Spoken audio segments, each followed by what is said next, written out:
அவுது பில்லாஹி மினஷ் ஷைத்தானிர் ரஜீம். துன்பத்தையும் இன்பத்தையும் கொடுத்து சோதிக்கக்கூடிய வல்ல இறைவனை போற்றி புகழ்ந்து நமது தலைவர் நபி ஸல்லல்லாஹு அலைஹி வஸல்லம் அவர்களினுடைய துஆ பரக்கத்தினாலும் எனது சிறிய உரையை ஆரம்பம் செய்கின்றேன்.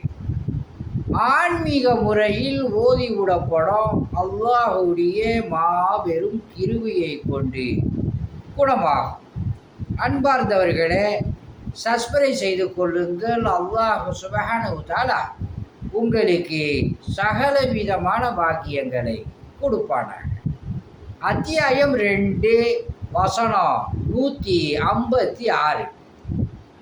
பொறுமையுடராகிய அவர்களுக்கு துன்பம் ஏற்படும் போது நிச்சயமாக நாம் அல்லாஹுக்கே உரியவர்கள், நிச்சயமாக நாம் அவனிடமே திரும்பி செல்வோம் என்று கூறுவார்கள்.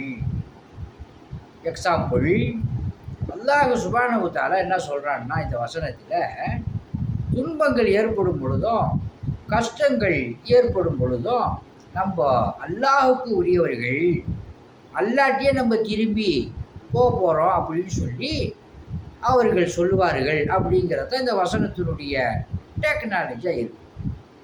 பிறந்துட்டாவே இறந்து போகிறோம் அப்படிங்கிறது தான் அர்த்தம்.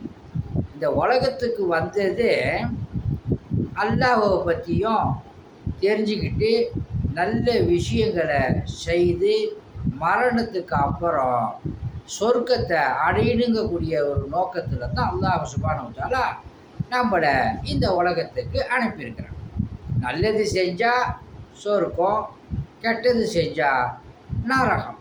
நரகத்துக்கே போகாமல் உங்களையும் என்னையும் சொர்க்கலோகத்திற்கு அல்லாஹ் சுப்ஹானஹு வ தஆலா அழைத்து செல்வான் என்று சொல்லி எனது சிறிய உரையை முடிக்கின்றேன்.